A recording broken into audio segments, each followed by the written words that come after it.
घर समा सुहाना,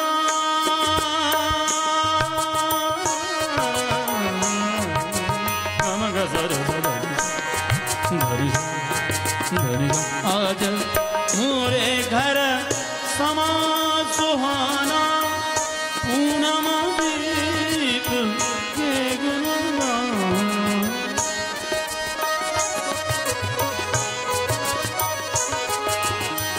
मिलन मिलन खुशियाँ रचाओ, आज मोरे घर खुशियाँ रचाओ, आज मोरे घर खुशियाँ।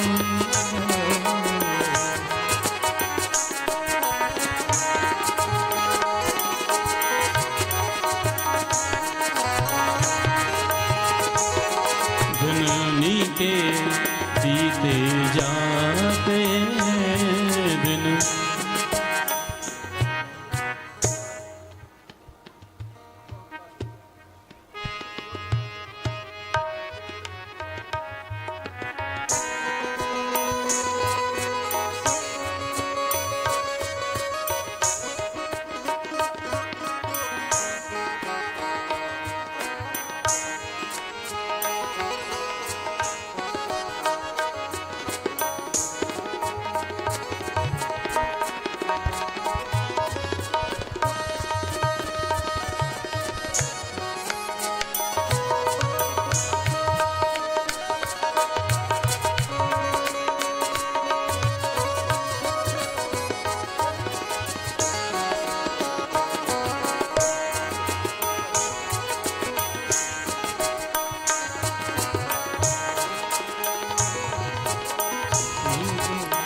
आप सब अपने जो सामने खड़े हैं सभी बैठ जाएं, सभी बैठ जाइए, तो पीछे जो लोग हैं सभी को दर्शन लाभ मिल सकेगा। ये हम सबका बड़ा सौभाग्य है कि आज हमारे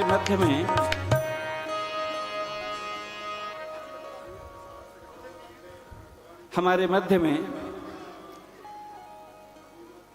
कांची पीठ, जिनकी हम अभी चर्चा कर रहे थे, आदि शंकराचार्य जी भगवान की, भगवत्पाद आदि शंकराचार्य जी, आचार्य शंकर जिस पीठ पर जाकर के विराजमान रहे और सबसे ज्यादा लंबे समय तक रहे, जिस पीठ पर उनका वरदहस्त रहा, अनुग्रह रहा, जिस पीठ पर बड़े बड़े त्यागी तपस्वी और बड़े परमाचार्यों का वहां पर आचार्यत्व रहा, आज उसी पीठ पर।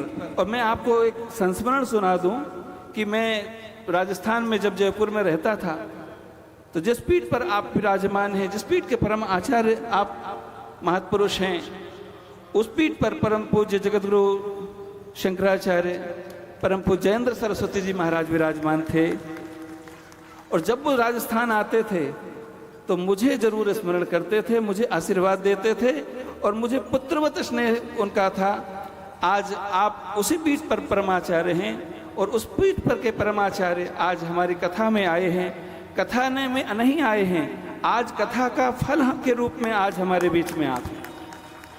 यही कथा का साफल्य है कि आज चंद्रमौलेश्वर भगवान हमारे बीच में हैं। चंद्रमौलेश्वर भगवान आप साधारण मत समझिएगा, हमारी आचार्य परंपरा में, हमारे शंकर परंपरा में, हमारे शंकर परंपरा में भगवान चंद्रमौलेश्वर की ही आराधना होती है। चंद्रमौलेश्वर भगवान जो साक्षात चंद्रमा के द्वारा और भगवान आचार्य शंकर जी को, आचार्य शंकर को, हमारे आदि शंकराचार्य जी को प्राप्त थे, वो जिनकी आराधना हम लोग सब करते हैं। आज वो चंद्रमौलेश्वर भगवान भी यहाँ पर हम लोगों के दर्शन देने के लिए, हम सबका सौभाग्य वर्धन करने के लिए आज चंद्रमौलेश्वर भगवान आए। तो आप सब अपनी जगह पर विराजमान रहें और आप ऐसी महान मूर्ति का, जिनका कि हमें सहज रूप से दर्शन लाभ मिल रहा है, उनका आप दर्शन लाभ लें।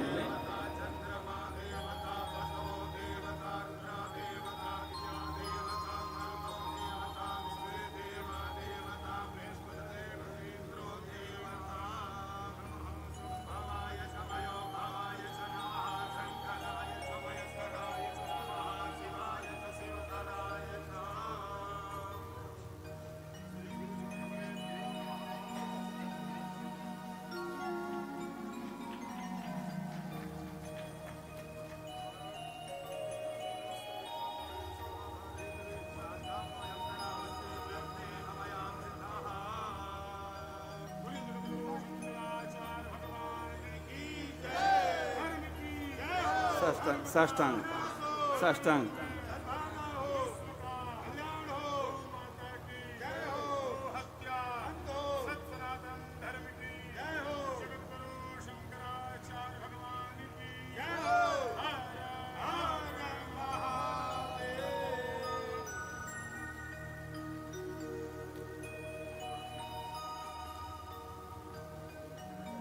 आपके दर्शन लाभ से सारे लोग कृतार्थ हुए, धन्य हुए।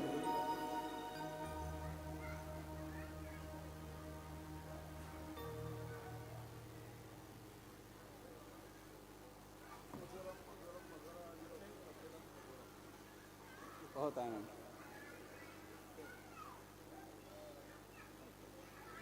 आप कुछ क्वेश्चन? एक मिनट, एक माइक लाके दो किसी किसी।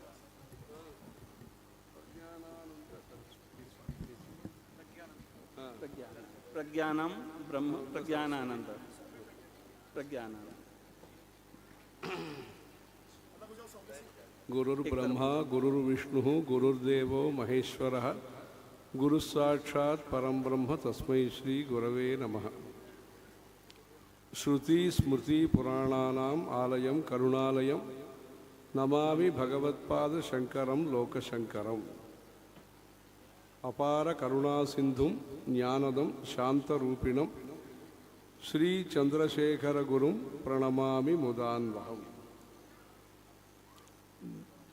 देवे देहे च देशे च भक्त्यारोग्य सुखप्रदम बुध पामर सेव्यंतम श्री जयेन्द्रम नमाम्यहम्। सदाशिव समारंभां शंकराचार्य मध्यमां अस्मदाचार्य पर्यंतां वंदे गुरु परंपराम्।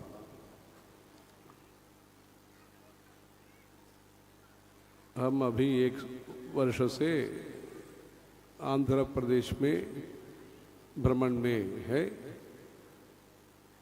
चातुर्मास से वहाँ एक गौशाला में हुआ था। उसके बाद कर्नाटका थोड़ा देख करके, कर्नाटक में हम्पी हॉस्पिटल करके एक जगह है, वहाँ भी पहले गए। वहाँ वेदों का जो भाष्य है विद्यारण्य स्वामी उन्होंने किया है। वहाँ एक वेद पाठशाला रखा है। वेदों के साथ साथ शिक्षा व्याकरणम छंदः निरुक्तम ज्योतिषम तथा कल्पश्चेति षडंगानी, ऐसे षडंग के लिए एक अपना परम गुरु जी ने रखा है। वहाँ थोड़ा समय रह करके रामनवमी के समय, उसके बाद इस वर्ष में रामनवमी भी करके आंध्र प्रदेश विशाखापट्टनम ये सब भ्रमण करके वहाँ से तिरुपति बालाजी दर्शन करने के लिए गए। तब इस वर्ष का चातुर्मास कहाँ करना, इसमें स्पष्टता वहाँ हुआ है। तब तो काशी विश्वनाथ जी का दर्शन करना, इसलिए वहाँ चातुर्मास का अनुष्ठान काशी में करना। वैसे करके समय भी कम था, फिर भी सड़कें अच्छा मार्ग, सुचारू मार्ग है। आजकल सन्मार्ग का जरूरत होता है धार्मिक आचरण के लिए। लौकिक मार्ग तो अच्छा बनाया, 4 लेन 6 लेन ये सब बनाया, 4 6 सब 8 ये भी बनाया। इसलिए था ठीक है, कोशिश करेंगे 20 दिन के अंदर वहाँ जा सकते हैं। ऐसे कोशिश करके ऐसे तेलंगाना आते ही नागपुर रामटेक ऐसे अभी आ रहे हैं। अभी जबलपुर नर्मदा का दर्शन करके कल परसों वहाँ चंद्रमौळेश्वर पूजन ये सब करके नर्मदा का भी पूजन करके हारती ये सब दर्शन करके रीवा जाएंगे। रीवा से प्रयागराज तीर्थराज प्रयाग जाके वहाँ स्नान अनुष्ठान ये सब करके काशी जाने का है। 5-6 दिन इसमें रहने का प्रयागराज में। उसके बाद संकल्प वो काशी में जाके हनुमान घाट उसमें शंकर मठ में वहाँ रहेंगे। इस वर्ष में अधिक मास भी है, इसलिए अभी ही निश्चय हुआ है वो तिरुपति आते ही इधर काशी आने का। इसलिए वो रामेश्वरम 2-3 साल पहले गए, 2-3 साल पहले रामेश्वरम गए हैं, इसलिए वो प्रयागराज और काशी भी जा कर के आने के लिए वैसे आए हैं। अच्छा है, वो बहुत भव्य कार्यक्रम है। अभी ही हमने 3 घंटे पहले ही ऐसे सुना, एक कथा भव्य आयोजन हो रहा है, ऐसे है। वो नागपुर में भी स्वामी जी आने वाले थे, प्रज्ञानानंद स्वामी, ऐसे हाँ ऐसे सुना है। ठीक है, अच्छा है, प्रोत्साहित करना। ये भी इधर आके और भी हमको आनंद हुआ है, क्योंकि शहरों में करना तो एक होता है, ग्रामीण प्रदेश में ऐसे देहात में ऐसे इतना सुविधा करके ऐसे आप लोग सावधान से श्रद्धापूर्वक सुनते हैं। श्रवणम मननम ऐसे जो होते हैं, श्रवणम कीर्तनम विष्णु स्मरणम पाद सेवनम अर्चनम वंदनम दास्यम सख्यम आत्मनिवेदनम, ऐसे श्रवण यज्ञ सुनना मुख्य विषय होता है। श्रोतव्यो मंतव्यो निदिध्यासितव्य ऐसे बोलते हैं। पहले ज़माने में 40 वर्ष पहले अपने गुरुजी कई जगह पर राजस्थान ये सब आ चुके हैं, तब तो कुआं का ही पानी उपयोग ऐसे था। ऐसे करके हाथी गाड़ी घोड़ा गाई सबके साथ, बड़ा परिवार के साथ। अभी गाड़ी में आना शुरू हुआ, इसलिए वह भी ऐसे जल्दी काशी पहुंचने का है। प्रज्ञानानंद स्वामी मतलब आनंद जो होता है प्रज्ञान से होता है, प्रज्ञान से होता है। इसलिए जो सच्चा अनुभव है, शाश्वत आनंद, आनंद तो ऐसे छायाचित्र देखने में भी आता है आनंद, वो तात्कालिक होता है या उससे नुकसान भी होता है। दुखमयीते संस्कृतिरेशा निर्वृतिदानी निपुणे स्यात् चेतो भृंग भ्रमसि वृथा भव मरुभूमो विरसायाम भज भज लक्ष्मी नरसिंहानघ पदसृज मकरंदम। ऐसे संसार चक्र में भोगानंतद दुख कृतस्यु, ऐसे कुछ आनंद होता है वो अनुभूति के बाद कष्ट देने वाला। ये जो प्रज्ञान है, प्रज्ञान जो होता है वो तो हमेशा के लिए आनंद देगा। जब शंकराचार्य स्वरूपानंद स्वामी का भी चित्र वगैरह आते समय देखा है।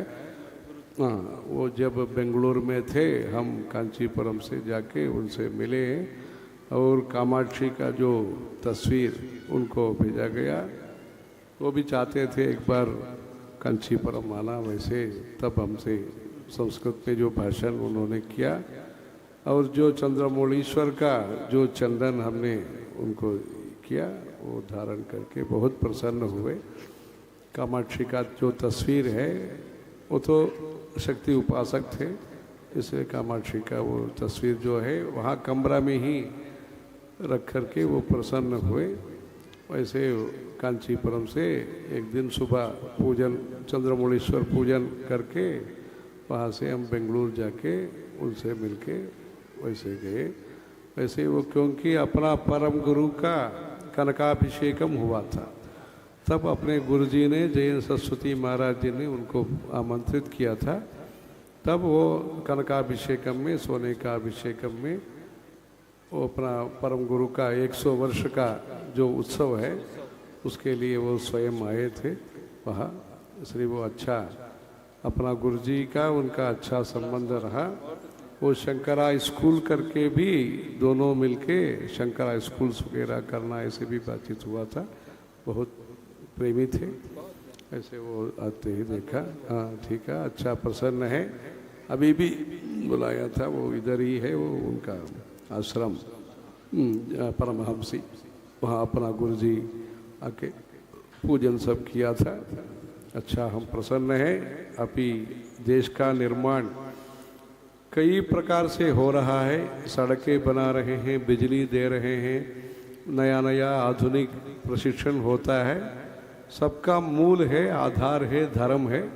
इसलिए संस्कृत भाषा का प्रचार कैसे हो सकता है, वैसे वेद का, शास्त्रों का प्रचार गांव-गांव में कैसे हो सकता है, गौशाला का निर्वहन कैसे हो सकता है। हमने जब बात किया 2 साल पहले स्वरूपानंद महाराज जी से, शंकराचार्य जी से, तब गौशाला के बारे में भी बात हुआ था। वो हमसे बोलते थे क्या है वो राजमार्ग के पास वो गौशाला रखना है, तभी लोग ज़्यादा देखेंगे ऐसे हमसे बोलते थे। बेंगलुरु में इतना उम्र में भी वो काम करने में बहुत प्रोत्साहन के साथ करते थे। अपना गुरुजी का भी अच्छा संबंध रहा उनसे। ऐसे अभी देश में डिजिटल इंडिया बोलते हैं, जो कंप्यूटर इत्यादि को विकसित करना, वो ठीक है। उसके साथ साथ डिवाइन इंडिया मतलब धार्मिक भारत को भी हमें निर्माण करना होगा। उसके लिए हर पंचायत में पंडित जी हो, हर मंदिर तिरुपति हो। उस दृष्टि से हमारा देश में ऐसे ऐसे गांव में कथा का आयोजन, कथा हम मुंबई में सुना है और बड़ा बड़ा शहरों में सुना है, फिर भी ग्रामीण क्षेत्र में अच्छे महात्मा के द्वारा ऐसे व्यवस्था करके हमारा जो मूल से मूलाधार से सहस्रार जैसे बोलते हैं, वैसे मूलाधार से जो ग्रामीण विकास, ग्राम राज्य, महात्मा गांधी जी बोलते थे ग्राम राज्य राम राज्य, ऐसे गांव-गांव में आज उसका ज़रूरत है। नगरों में तो है, नया नया मंदिर है, इधर गांव में पूजा पाठ करने के लिए सुयोग्य पुरोहित चाहिए। से उसके लिए हम पंडा, पुजारी, पुरोहित कल्याण योजना ऐसे करके गांव-गांव में एक अच्छे पंडित जी होना चाहिए। उसके लिए क्या करना चाहिए, वैसे दिशा में हमारा सोच होता है। 3 महीना काशी में रहेंगे, वैसे उसके बाद सब कार्यक्रम वगैरह होगा। से उत्तर भारत में सभी जनता को धार्मिक श्रद्धा है, संस्था चाहिए, व्यवस्था चाहिए। श्रद्धा है, सुविधा है, उसमें कमी नहीं है। संस्था और व्यवस्था का ज़रूरत होता है। ऐसे आप लोग शामिल होकर के ऐसे लोगों को उपयोग करके आप लोग लाभ लेना मतलब व्यापार में पैसा का लाभ होता है। ऐसे संत महात्मा के द्वारा जो मार्गदर्शन होता है, कथा का श्रवण होता है, उसके द्वारा पुण्य का लाभ आप सबको मिलेगा। ऐसे पुण्य का लाभ मिलने के लिए ऐसे ऐसे आयोजन हुआ, इसलिए उसके लिए हम बहुत प्रसन्न हैं। ऐसे ही अच्छा सत्संग देश में गांव-गांव में होने के लिए हम भगवान से, कामाक्षी देवी से प्रार्थना करेंगे। हर हर नमः पार्वती पते, हर हर महादेव, हर हर शंकर जय देव, हर हर शंकर जय जय शंकर, जय जय शंकर, हर हर शंकर, हर हर शंकर। ये कांचीपुरम का नीचे रखो, कांचीपुरम का उद्घोष है, कांचीपुरम का उद्घोष है ये। इस उद्घोष को जन जन तक पहुंचाना है। और आज पूज्य आचार्यवर हमारे मध्य में पधार गए, तो आज आपका आगमन हमारे लिए चंद्रमौलेश्वर भगवान